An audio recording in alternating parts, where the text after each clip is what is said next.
live.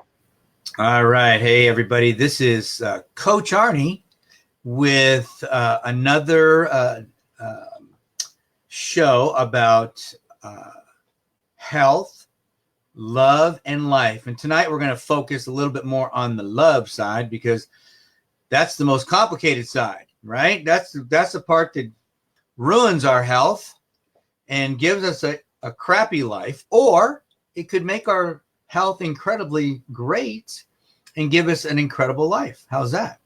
So we're going to kind of look at that inside and out. I'm also going to give you a little health tip at the end. What I want to start doing here as I develop some things that I'm working on is start giving you a weekly tip about your health, your relationships, and just life in general. And hopefully there's a little bit of a takeaway that each one of you can use during the next week. I also want to remind you that you can find me on social media, on Instagram at Coach Arnie F, Facebook at Coach Arnie, or just Arnie Fonseca Jr. I'm on LinkedIn. Just look me up, Arnie Fonseca Jr. And YouTube. Go to my YouTube channel. I've been creating some new videos. I'm an adventure coach as well, so I do things like the Grand Canyon, and I go different places and putting some videos together. So you can also start seeing some videos that I've been putting together there. Actually, I have been requested recently to put together some training videos for people that want to do the Grand Canyon. So I have just put up 2, and I'll have the next 2 up hopefully tomorrow. That's what I'm going to be working on. Actually, I'll be working on it tonight as well. So you can find me on YouTube as well. And that's how you can find me and ask questions and all that good stuff. So tonight we want to talk about finding your soulmate.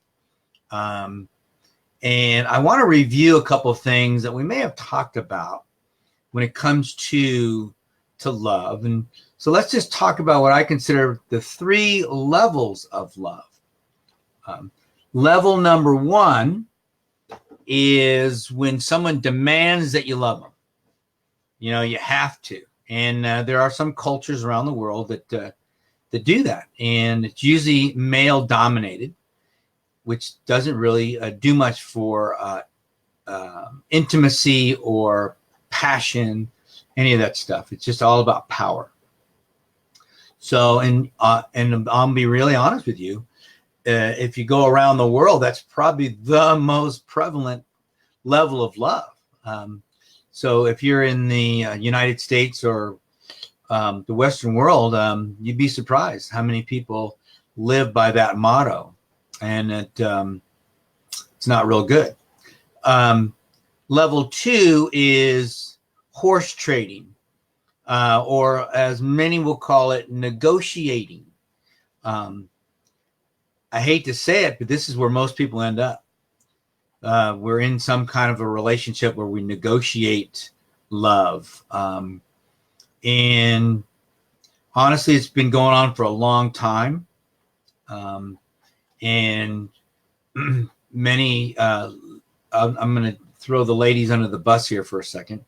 Many ladies, about probably 70 years ago or so, they started to, as we started to leave the farm, we started to seek out love in different places. But we weren't really looking for love. We were looking for, security, for somebody that could provide for us. Don't get mad at me. I'm just the messenger here. And that worked for a while. Until, because see, women figured they could have children, and children would love them unconditionally. And they're right. Children do love you unconditionally. You'd be surprised what you can do to kids and they'll still love you. It's an amazing thing. But there was a miscalculation there. And the miscalculation was this. When children grow up and become teenagers and young adults, they meet other young adults and they want to have relationships with them, and they fall in love and all that good stuff. And before you know it, mom is kind of like pushed aside because, you know, you're not the apple of their eye anymore. Somebody else is. And so mom goes, golly, now I don't have anybody that loves me unconditionally, because they look over on the easy chair there and they see the person they married and they go, who is that? Because they miscalculated, because they married for security and they didn't marry for love. So now there's a dilemma. What do I do? Well, back in the 60s, the thought started to enter their head in much larger quantities. And so they started to dabble in the idea of finding love. And actually it escalated, you know, and I'll get back to the whole divorce thing, but in the 80s, excuse me, in the 80s and 90s, it became very prevalent for young ladies to want to go find themselves, because they hadn't. They married for security and safety, and not love. So when they realized the person they were with, they didn't have those kind of feelings for him, they went, oops, I made a mistake. And now that the kids were gone, they didn't feel as trapped. So they went out looking for love. Hence, the divorce rate started to escalate back in the 70s and really started peaking in the early 80s. So that became the kind of the dilemma, because then people were going out and trying to find their soulmate. Okay, they're going to go out and find love, because in reality, if love is not above security, your relationship is going to struggle anyways. So for women, it's got to be, and we'll talk about this, for women, it's got to be love first, then security. And for men, it's got to be appreciation. Okay, well, excuse me, it's love. You want to have love at some point. That's the goal. And then appreciation for men. They got to feel important. If men don't feel important, as women don't feel safe and secure, the relationship is probably on its way out. It just won't work. And which creates a lot of dysfunctional behavior on both sides when you have those things, because there's a gap. And the gap has to be really close with love. And at some point, love has to become the most important thing. So there we had it. We had level 1, demand. Level 2, horse trading. Neither of them creates great passion. Neither of them will work on the long term, except that in level 1, they could hold you captive with a gun to your head. Okay. Level 2, they couldn't really do that because women figured they can move on, and they did. So what we're after then is what I call level 3. Level 3 is unconditional love. All of us want that. We all just want to be loved for who we are, you know, without making any changes. You love me for who I am. You're not going to love me because of what you want me to turn into, because that's not fair to me, and it's not fair to you, because we can't change anybody on this planet except ourselves. Problem is, a lot of people think they can, and a lot of guys fall for this, and they think, well, I'm going to find somebody who's going to fix me. No one's going to fix you except you. And so that was a big mistake that men made. I'm going to find somebody who's going to clean me up and fix me. Nope, no, you're not. You will. And that's it, period. End of story. So unconditional love addressed probably the number one fear on the planet, all across the world. And the number one fear is, I'll never be loved. I'll never be loved. And because that's what we all want deep in our heart. That's what we all want. We want to find somebody that will just love us for who this mess is. Okay? Not to clean up our mess, but to whoever we are. You know, right? And so that's what we're all looking for. Period. And when someone says, they're not, they're lying to you, or they don't know. But they do know this. We all know. When you look in somebody's eyes and you know whether they love you or not unconditionally, without judging you for who you are, what you look like, what you do, doesn't matter. It doesn't matter at that point. Okay. One of the little task I give clients when I'm working with them is go down to a busy mall or eating area and just sit there with a pad of paper. Don't be, Mr. Obvious, but just sit there and make a note. Don't judge me. This is just a fun little game. And make a note of all the couples that walk by that in your mind aren't as good looking or good as you. So when you're feeling sorry for yourself that you can't find anybody, you can't attract anybody into your life, when you do that drill, you're going to come up with, and they have to be happy. They look happy. Couples that look happy. And you're going to be surprised at the end of the night. You might sit there for 2-3 hours, have a nice drink, and you might come away with 30, 40, 50 or more couples. And you're going to go, man, how are all these people doing this? What's wrong with me? But it's at least going to get you out of the gate and thinking, I can do this. I don't have to be anything special. I just have to be me. And that's important. Just be yourself. So that's what we're all looking for. We're all looking for unconditional love where we're not being judged. And we don't want somebody to change us. And if they inspire us to change ourselves, great. Good for you. If not, that's not what you're looking for. You're looking for love, okay? That's the number one fear that we want to avoid is not being loved. So how does this happen? How do we get to level 3? Is it, the old adage, love at first sight? Yeah, love at first sight works. I'm not going to say it doesn't, but let's figure this out. Let's be a little more strategic here. So if I'm doing a workshop, which I've done, on finding your soulmate, the first thing I do is have people take out a notepad or a piece of paper, a big piece of paper. And we're going to make a few lists here because we're going to trigger something in our brain that's going to help us to attract this special person into our life. So we're going to create some lists. The first list we're going to write down is everything we want in a soulmate, in that special person. And we all know who that is. Person you dream about. You got to write it down. And this is not broad. This is narrow. You got to write down details. I mean, who are you looking for? Details. From how tall they are, the color of their hair, their skin, their family, their religion, their background, their job, the kind of car they drive, how they smell. I don't care. Everything you can think about. It's your deal. Write it down. Write it down. Everything that you can imagine in this special person. Are they playful? Are they serious? Are they adventurous? Everything you can imagine. Are they smart? Are they creative? Are they curious? Are they loving? I was talking to somebody earlier this week. The 3 things we look at in people, men especially, and what kind of a person they are is how they treat older people, how they treat children, and what's the third one? Older people and children. Maybe it was just 2. No, it was 3.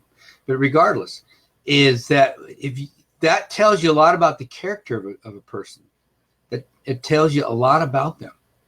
Oh, people that are physically challenged or handicapped. Okay. So those 3 things, those 3 areas will tell you a lot about the person and what kind of character they have. It really will. Okay. Oh no, I know what it is. I just added a new category. My brain that's the one thing I didn't make notes on. So older people, children, animals, and let's say physically challenged individuals. That will tell you a lot about the character of this person. Those are 4 areas. I just created my 4th area. So that'll tell you a lot. It really will. It really, really will about this person. So maybe that's what you put on your list. I don't know. All I know is this. It's your list. It's not my list. I'm not going to put things. my list is different than yours. Okay. And then you got to meditate on that list. You got to pray on it, meditate on it. You got to let it sink into your brain right here. Because there's something in your brain called the RAS system. It's the reticulating activation system. It's like sonar. So when you activate this thing because you want something really bad, think about it in life, because we've all done this, whether we wanted a new car or truck, house, pair of shoes, clothes, anything. And we think about it all the time, don't we? We think about it all the time. We dream about it sometimes. You know, I'm hoping to get a new watch for my ultra running stuff. And I've been studying watches and looking, how much do I want to spend? Do I want to spend it now? But I'm pretty soon I'm going to start seeing that watch everywhere, because that's how your brain works. And I promise you start thinking about this special person, and you're gonna see this person everywhere. I promise you. You'll go, wait a minute, that's him. No, that's him. And you're gonna see this person all the time. It's just gonna click in your head, because now you're gonna be looking for something. It's like if you play a little drill and you say, okay, don't look for anything red. All of a sudden you start seeing everything red. Okay. So when you really focus on it, and it really truly works. It's like sonar in your brain. All right. So that's list number 1. That's easy. Well, for some, you got to know what you want. List number 2, that's where Coach Arnie comes in. List number 2 is looking at list number 1. What do you have to do to attract list number 1? See, now you get to do a little mirror work. Now we get to look in the mirror and we get to go, okay, what do I need to do? What changes do I need to make? So this is why I said earlier, you don't need somebody to do that for you. You're going to do it yourself. If you want to, you don't have to change for anybody. I don't. Okay? You need to change for you. You need to be who you want to be. But if you've got that list in front of you and you look at it and you go, okay, who would they want me to be? Because you don't want them telling you that. That's not going to work. That's going to make you resentful. You need to tell yourself that. Whether it's get a new job, get a new hairstyle, whatever it might be. If you're a guy, get cleaned up a little bit. Okay? And those are the things that you're going to work on. That's where you're going to create your list, where you may work with a coach or a friend or somebody to keep you accountable. And I promise you, you're more apt to be to stay with it, because you're going to be a little more determined and inspired, because it's for something that you really want.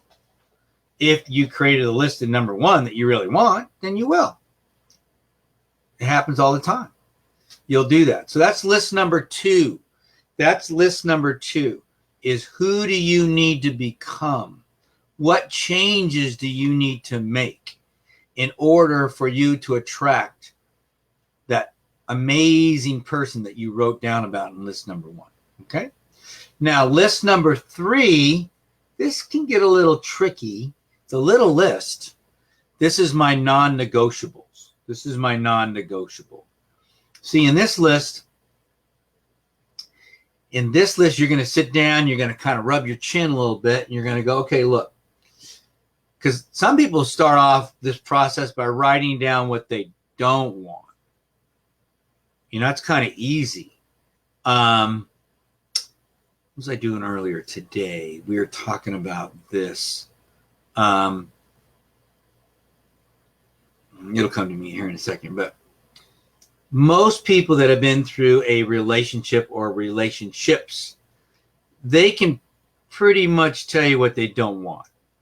And, when I work with a lot of ladies, almost immediately it's no drugs, no alcohol, because that generally started a problem.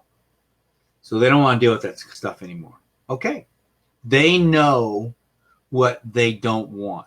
They know what are non-negotiables. And let me explain how this works. So let's say you write down no drugs, no alcohol, and maybe it could be, race, religion. It could be a lot of different things. I try to keep the list under 5 things. Under 5 things. Because if it's too big of a list, then you're being way too picky and you're going to throw a wrench into the universe. Okay. But that's up to you. You do what you want. But you want to kind of narrow it down into things that are really what I call red flags. So if you're out dating somebody, because you got to date, you got to get out there, you got to have fun, you got to date, you got to meet people, you got to be sociable, but you got to have a plan. And the plan is going to be in your pocket, okay, or your head, wherever you're going to be. And then when you're out there, you're dating, you're maybe having drinks or dinner or going for a walk or whatever you're doing. I don't care. And something comes up in the conversation, because if you're not having conversations, then you're making a big mistake, because the reason you date is to talk and get to know the person. Thing is, we haven't been doing that a lot lately, with all the apps and everything else. A lot of that you don't even have to do anymore. So you need to get in there and you need to communicate. You need to find out, who is this person? Got to ask questions. When I used to work with a lot of my younger clients, and they're out dating, and I would ask them questions that I would think they would know about their date, and they go, I don't know. I go, don't you talk? And they hadn't even asked him any questions. I'm thinking, are you kidding me? So I would give them a list of questions to ask the next time they went out. I go, I want the answers to those questions. One, it's going to make your partner feel good, because you're talking about his or her favorite subject in the whole world, themselves. So you need to ask questions about themselves, about them, because they'll talk all night about themselves. All right? That's important, because you want to ask questions about them, so they'll get to talk and you get to learn, and you'll get to either go, and you'll start clicking stuff off in your head. Because remember, we're going to be strategic here. All right? We're going to have fun, but we want to be smart. That's why we're doing this. And so, but out of that list, out of that conversation, if a red flag pops up, because it's going to here and there, come on. That's why it's called dating. It's called taking a risk. But if a red flag comes up, I always tell the person, you got to move on. You got to move on. I don't care how beautiful they are, or handsome they are, or wealthy they are. Now, this is my opinion, but here's why. Let me explain why you got to move on. Because remember what we just said a few minutes ago. We can't change anybody. So what's going to happen if you continue with this relationship and it's got a red flag in it, something that really is annoying to you, something that really does, get you deep, and you go too far into this thing emotionally, and then it becomes a trap. And I see this all the time in relationships, and people are here's what happens. People are settling, putting up with stuff that's annoying, deeply annoying, or they go the other route because they're more of a controlling personality, and they're going to try to change this person. Doesn't work. You're going to create resentment. When you try to change people, you're going to create resentment. You're much apt to get a change in behavior by loving somebody into it. And this is where, again, coaching comes in, because it does work if you have two people that want it to work. Okay? Because you don't want to manipulate people, because that's going to create resentment as well. So it will work, but you're going to be walking on a tightrope. So that's what the dating process is for. It's to get to know this person. Who are they? Where are they from? With all these questions you got to have. And you continually are going to build up evidence that this is the right person for you. Okay? Because what happened is your sonar brought in this person. All right? And then your dating allowed you to kind of cover those other bases about personality, their spirit. Are they empathetic? What are the things you're looking for? Okay? Those emotions that you're looking for in somebody. That comes through the dating process. All right? And if they say things on how they treat people, or they've been treated, or whatever, that triggers a red flag, then you have to kind of call it, or take a chance, take a gamble. Be careful. It's a risky business because you don't change people. So it's a risky business. So that's your third list, your non-negotiables, and it's generally about 5 things or less that you're just not going to put up with. Can't. They're deal breakers. They're deal breakers. Okay. So now let's look at the fourth list. The fourth list is, where do these people hang out? Okay. Where do they hang out? So, you look at your list and you've written down an amazing person, some gorgeous dude or some amazing lady, and you're going, well, I'm going to go down to Joe's bar tonight and I'm going to see if she's going to just show up. Good luck. Okay. It may not happen. So you got to kind of think a little bit. I want you to put some thought into this. All right. You're trying to attract somebody that you want to spend possibly the rest of your life with. It's your soulmate.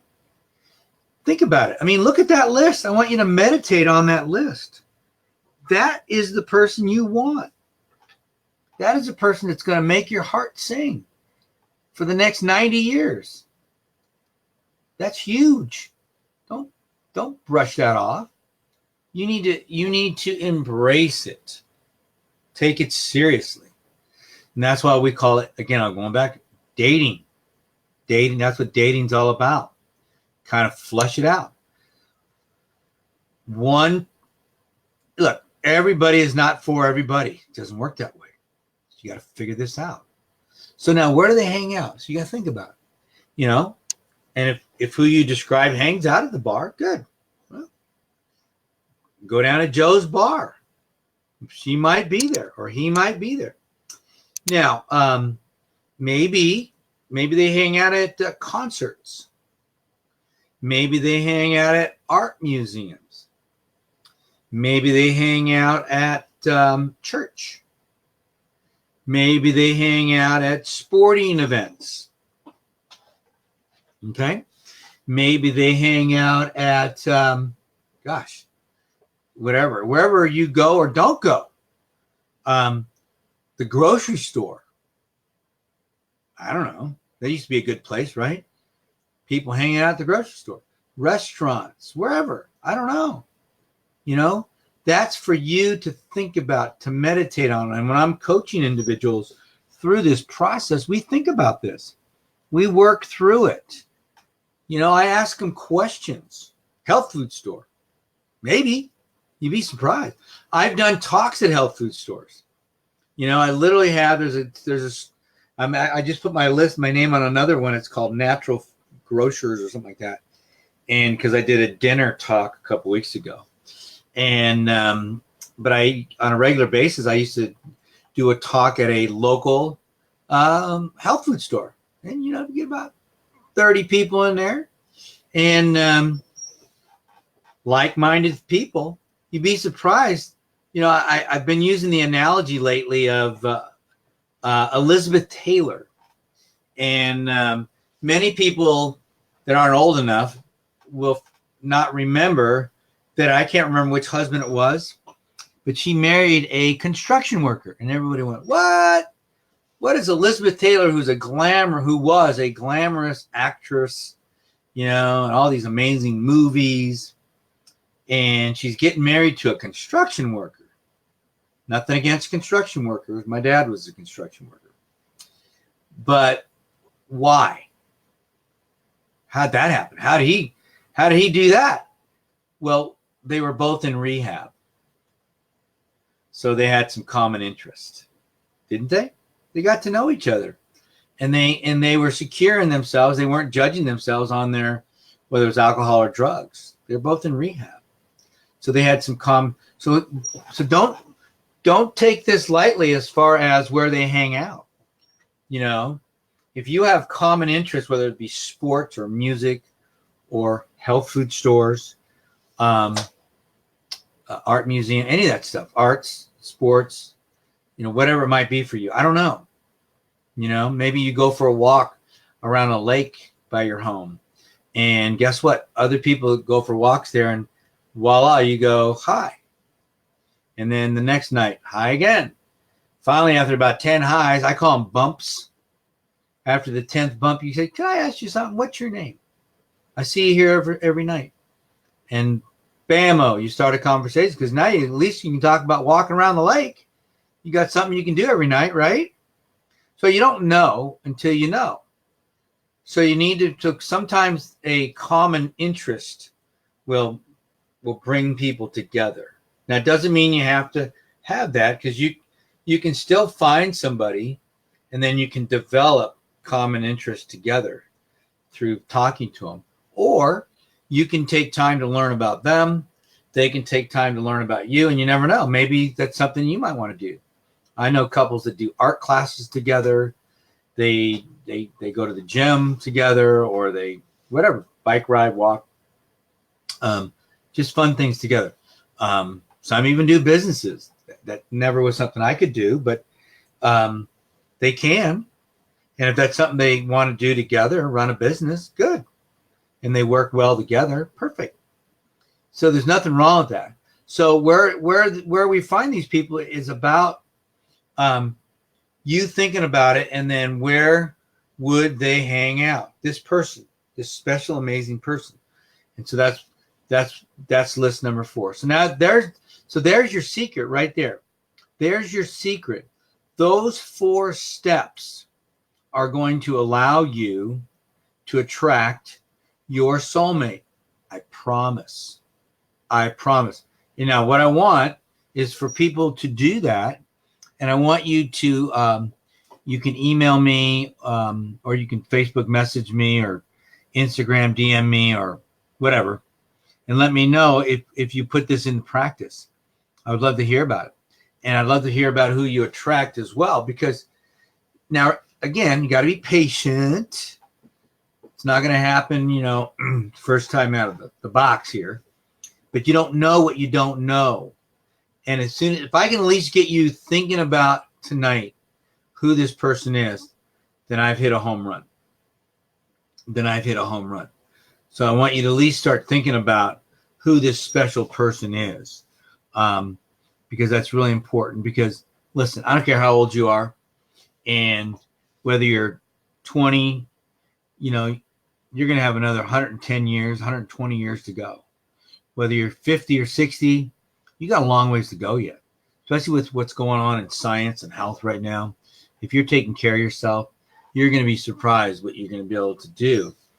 But if you don't care, then, you're just going to get trapped in what everybody else gets trapped in. So it's important, because even though some people say it, I can never live, I can never be with somebody. Yeah, until I sit down and question them, and they could certainly be with the right person. And I think we're naturally made to be with people. That's just who we are. That's our nature.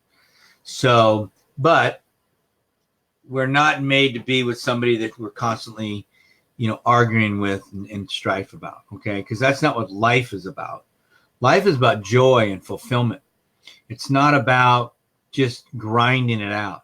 That's no fun. That's not any joy. That's not what this place is about. This is about being with other people that we love and that love us without judgment. I don't know how many times I have to say that. And I know I haven't said it enough tonight, but I tell that to people all the time. And it's a big one. Without judgment. And that goes for you too.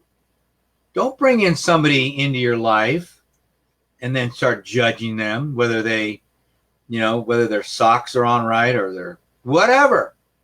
You can encourage, you can love, you can understand, you can talk. And guess what?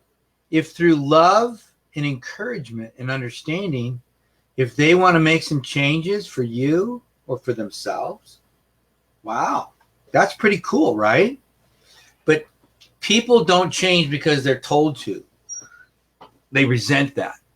I don't care who they are. I don't. because they're still trapped in horse trading for love. Well, you know, if I do all these things, then she's got to love me. She's got to understand me better. No, it doesn't work that way. It really doesn't.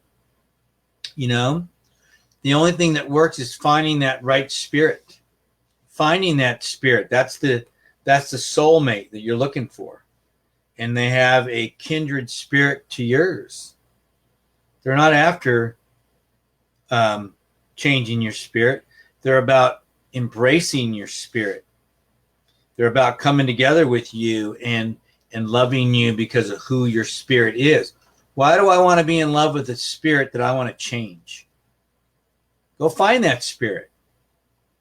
You know, don't chase after something that you have to put in all kind of work on. That's your spirit. Go do that. But why chase? It's like chasing happiness. We all want happiness, right? All of us. My hands up. Happiness. And so how do we do it? Well, we don't chase it. We just be kind to people. I promise you, if you're in an environment, whether it's a sporting event or out for a walk or at your job or whatever you're doing at the grocery store, and you're just kind to people, you never know what might pop into your life.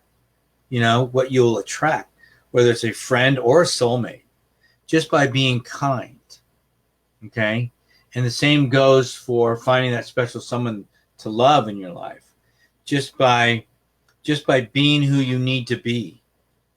By being the kind of spirit, because, you know, one thing we didn't talk about enough was, because you're going to change yourself. You know, we didn't go over that list because that's your list, remember?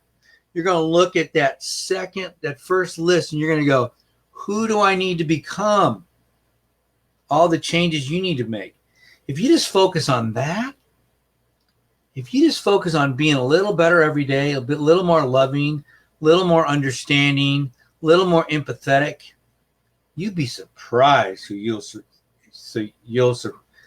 attract into your life. You will be absolutely surprised, because that is the key to all this, okay? Because it is the key to happiness.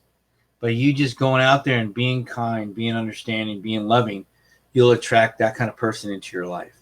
You really will. I promise you.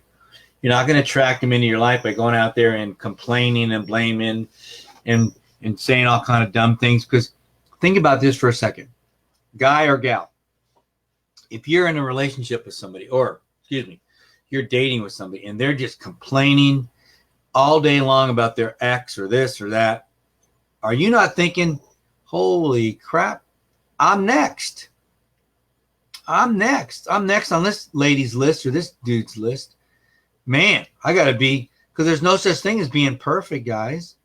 We're all going to make mistakes. So that's not what attracting your soulmate means. Attracting your soulmate means attracting somebody that loves us unconditionally, because that's what we all want. Period. That's what we all want. And it's not about going out there and putting on a performance. You know, we used to call that a performance junkie. That's the person at the party that puts the lampshade on their head and dances on the table.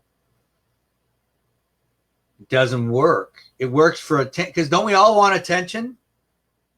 What do you think social media is about? Attention. Look at me, look what I did. Look at my vacation. Look at my cool family. Look. And then somebody else is trying to keep up with the Joneses. It creates all kind of inner turmoil, and it's a disaster. Well, this has been going on forever, guys. You know, 50 years ago, it was the person I've been there. It's the person dancing on the table. Look at me. I could dance on a table. Okay? But it's more than that. All right? Because we all want attention. And but at some point, you have to be this person that the other person wants or is going to attract, and vice versa. Because that's all we want. We don't want to be judged. We don't want to be judged. It's and let me finish with this last thought on, your soulmate, because opposites do attract. I mean, I would say 80 to 90% of the couples that I coach, they are opposite personalities. It's that high. They're opposite. And here's what generally happens. The lady has a good-looking, strong man. She's sitting there talking, and he's just listening away, and she's talking to him about her day. And then this goes on for months and months and months. And finally, one day she goes, "How come you never talk?" And he goes, "Because you're always talking." And he's a really good listener, and that's cool for a while, until one day she wants to change him into a talker. This is classic. And guess what happens? He resents it. He resents it, and he starts looking for a way out of the relationship, because that's not what he's looking for. He's a talker. I mean, he's not a talker, excuse me. She is. He has an opposite personality. That's okay. But that's why I do my list number one. What am I looking for? Am I looking for a great listener? Am I looking for someone with a similar personality as mine? Am I looking for somebody with similar interests as mine? I don't know. You do. You do. Because opposites will attract, then they will attack. Then they will retract. It's classic. Happens all the time. So what you need to learn to be, guys, is be yourself. Be who you are. Be who you want to be. Make those changes in your own life. Don't wait for somebody to change you. And get out a big basket and watch whoever you're looking for fall in it. Because they'll come. They'll come, because there's somebody out there looking for who you are. Not who you are kind of playing a game, putting on a mask about. It's who you are. There's somebody out there looking for you. You just don't know it yet because you haven't put the basket out and waited for them. Okay? Because they're there. You'll attract them. But you got to follow that procedure. Step by step. You know, put your heart into it. Because this is important. You know, all of us want to be loved. It's super important. All of us want to be loved. All right. Hey, I want to finish off tonight with my first health tip of the day. And it was just a phenomenal podcast I listened to today. But I want everybody to look up. A doctor. She's actually a pediatric anesthesiologist. Her name is Sandra Kaufman. Kaufman. Sandra Kaufman. She's an anti-aging specialist. She's amazing. She has protocols. She wrote a book called The Kaufman Protocol. She's got formulas that you can put together and learn. I picked up something tonight for my eye from listening to her podcast because most of you don't know, because I'm new here, that I had retinal surgery at the beginning of the year. And I'm trying to be proactive with it because, you know, certain things are even happening right now. And out of the blue, I'm learning stuff from her. I already ordered it. Came home and I ordered it. One thing I had to order from Russia. So it's going to be a few weeks before I get it. But man, why not? It's things that she does. And she's a researcher. She studies all this stuff. So Sandra Kaufman Protocol. Just Google her, look her up, go to her website, and get her book if you want. Let's get healthy. Hey, look, I got news for everybody. When it comes to a soulmate, there's a good chance that somebody out there is not looking for somebody they need to be a caregiver to. So you want to be healthy. You want to take care of yourself. Come on. And you want to have good energy. And you want to look good. You want to look at yourself in the mirror and go, look at you. You're awesome. You're healthy. You're strong. You take care of yourself. You love life. You know, you don't want to look in the mirror and go, man, I wish I could find somebody to take care of me. That's a trap. That's a trap. Because I know people in wheelchairs. Because that's my background. I know young ladies and men in wheelchairs that work their asses off to be healthy. And you know what? They got married. And some of them have started families. And you know what? That's because they wanted to. And they took care of themselves. and they didn't sit around complaining and blaming about stuff. And if they can do it, you can do it. Okay? If they can do it, you can do it. So don't even start with me on that one. So, guys, I appreciate it. I appreciate everybody tonight again being here. You can look me up again, Instagram, Coach Arnie F, Twitter, Real Coach Arnie, Facebook, Arnie Fonseca Jr., Coach Arnie. And if you give me a phone call, 602-390-9144, we can talk about it. Free session. I'll send you a book. I've actually got some great relationship books. If you're interested, I'll shoot you one of those over to you, and some other great books as well.